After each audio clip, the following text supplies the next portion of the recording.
ವಕ್ಫ್ ತಿದ್ದುಪಡಿ ಕಾಯ್ದೆ ಸಾಂವಿಧಾನಿಕ ಸಿಂಧುತ್ವ ಪ್ರಶ್ನಿಸಿ ಸಲ್ಲಿಸಲಾದ ಅರ್ಜಿಗಳ ವಿಚಾರಣೆಯನ್ನ ಸುಪ್ರೀಂ ಕೋರ್ಟ್ ಬುಧವಾರ ಆರಂಭಿಸಿದೆ. ಮುಸ್ಲಿಮರಿಗೂ ಹಿಂದೂ ಧಾರ್ಮಿಕ ಟ್ರಸ್ಟ್ಗಳಲ್ಲಿ ಅವಕಾಶ ಕೊಡೋದಕ್ಕೆ ಸಿದ್ಧರಿದ್ದೀರಾ ಅಂತ ಕೇಂದ್ರ ಸರ್ಕಾರವನ್ನ ಸುಪ್ರೀಂ ಕೋರ್ಟ್ ಕೇಳಿದೆ. ಮುಖ್ಯ ನ್ಯಾಯಮೂರ್ತಿ ಸಂಜೀವ್ ಖನ್ನಾ ಮತ್ತು ನ್ಯಾಯಮೂರ್ತಿಗಳಾದ ಸಂಜಯ್ ಕುಮಾರ್ ಮತ್ತು ಕೆವಿ ವಿಶ್ವನಾಥನ್ ಅವರನ್ನ ಒಳಗೊಂಡಿರುವ ಪೀಠ ಅರ್ಜಿಗಳ ವಿಚಾರಣೆ ಕೈಗೆತ್ತಿಕೊಂಡಿದೆ. ಮಸೂದೆ ಅಂಗೀಕಾರದ ನಂತರ ನಡೆದ ಹಿಂಸಾಚಾರವನ್ನ ಸಿಜೆಐ ಸಂಜೀವ್ ಖನ್ನಾ ಖಂಡಿಸಿದ್ದಾರೆ. ಇದು ತುಂಬಾ ಕಳವಳಕಾರಿ ಅಂತ ಅವರು ಹೇಳಿದ್ದಾರೆ. ಹಿರಿಯ ನ್ಯಾಯವಾದಿ ಕಪಿಲ್ ಸಿಬಲ್ ಅವರು ವಾದ ಮಂಡಿಸಿ ವಕ್ಫ್ ಬೋರ್ಡ್ಗಳಲ್ಲಿ ಮುಸ್ಲಿಮೇತರರನ್ನ ಸೇರಿಸೋದು ಸಂವಿಧಾನದ ಆರ್ಟಿಕಲ್ 26ರ ನೇರ ಉಲ್ಲಂಘನೆಯಾಗಿದೆ. ಈ ವಕ್ಫ್ ತಿದ್ದುಪಡಿ ಮಸೂದೆ ದೇಶದ 20 ಕೋಟಿ ಮುಸ್ಲಿಮರ ನಂಬಿಕೆಗಳ ಮೇಲೆ ಸರ್ಕಾರದ ಸವಾರಿಯಾಗಿದೆ ಅಂತ ಹೇಳಿದ್ರು. ಅದಕ್ಕೂ ಮೊದಲು ನನ್ನ ಧರ್ಮದಲ್ಲಿ ಉತ್ತರಾಧಿಕಾರ ಕಾನೂನು ಹೇಗೆ ಅಂತ ನಿರ್ಧರಿಸಲು ಸರ್ಕಾರ ಯಾರು ಅಂತ ಕಪಿಲ್ ಸಿಬಲ್ ಹೇಳಿದಾಗ ಇದಕ್ಕೆ ಪ್ರತಿಕ್ರಿಯೆ ಕೊಟ್ಟ ಸಿಜೆಐ ಖನ್ನಾ ಅವರು, ಆದರೆ ಹಿಂದೂ ಧರ್ಮದಲ್ಲಿ ಹಾಗೆ ಇದೆ, ಹಾಗಾಗಿ ಈಗ ಸಂಸತ್ತು ಮುಸ್ಲಿಮರಿಗಾಗಿ ಒಂದು ಕಾನೂನನ್ನ ತಂದಿದೆ, ಅದು ಹಿಂದೂಗಳ ಹಾಗೆ ಅಲ್ಲದೆ ಇರಬಹುದು. ಆರ್ಟಿಕಲ್ 26 ಈ ಕಾನೂನು ಜಾರಿಗೆ ಅಡ್ಡಿ ಬರೋದಿಲ್ಲ, ಅದು ಎಲ್ಲರಿಗೂ ಅನ್ವಯವಾಗುವ ಸೆಕ್ಯುಲರ್ ನೀತಿ ಅಂತ ಹೇಳಿದ್ರು.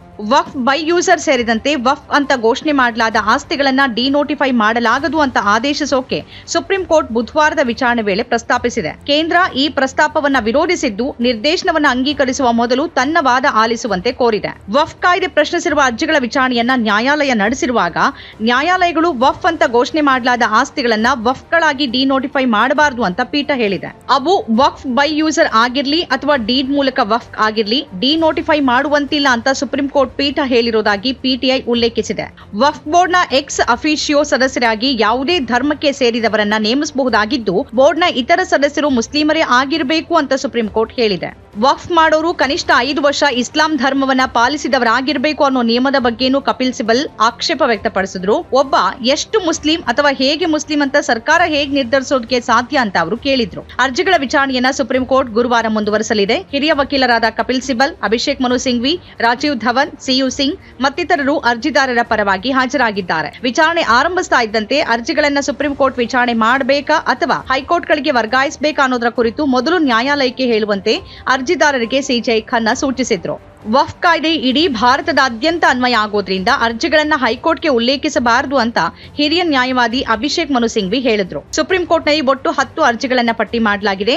ಎಐಎಂಐಎಂ ಮುಖ್ಯಸ್ಥ ಅಸದುದ್ದೀನ್ ಓವೈಸಿ, ಎಎಪಿ ನಾಯಕ ಅಮಾನುತ್ತುಲ್ಲಾ ಖಾನ್, ನಾಗರಿಕ ಹಕ್ಕುಗಳ ರಕ್ಷಣಾ ಸಂಘ, ಅರ್ಷದ್ ಮದನಿ, ಸಮಸ್ತ ಕೇರಳ ಜಮಿಯತುಲ್ಲಾ ಉಲೇಮಾ, ಅಂಜುಮ್ ಕದರಿ, ತಯ್ಯಬ್ ಖಾನ್ ಸಲ್ಮಾನಿ, ಮೊಹಮ್ಮದ್ ಶಫಿ, ಮೊಹಮ್ಮದ್ ಫಜ್ಲುರ್ ರಹೀಂ ಮತ್ತು ಆರ್ಜೆಡಿ ನಾಯಕ ಮನೋಜ್ ಕುಮಾರ್ ಝಾ ಅವರು ಅರ್ಜಿಗಳನ್ನ ಸಲ್ಲಿಸಿದ್ದಾರೆ. ಟಿಎಂಸಿ ಸಂಸದೆ ಮೊಹುವಾ ಮೊಯ್ತ್ರಾ ಮತ್ತು ಸಮಾಜವಾದಿ ಪಕ್ಷದ ನಾಯಕ ಜಿಯಾವುರ್ ರೆಹಮಾನ್ ಬರ್ಕ್ ಅವರು ಹೊಸ ಅರ್ಜಿಗಳನ್ನು ಸಲ್ಲಿಸಿದ್ದಾರೆ.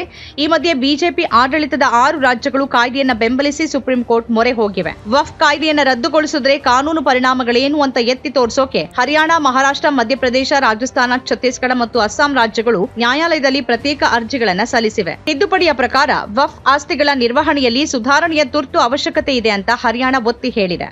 ನಮ್ಮ ಕಾರ್ಯಕ್ರಮಗಳನ್ನ ನೀವು ನೋಡ್ತಾ ಇದ್ರೆ ನಮ್ಮ ಚಾನೆಲ್ ಅನ್ನ ಸಬ್ಸ್ಕ್ರೈಬ್ ಮಾಡಿ, ಪಕ್ಕದ ಬೆಲ್ ಐಕಾನ್ ಒತ್ತಿ ನಮ್ಮನ್ನ ಬೆಂಬಲಿಸಿ.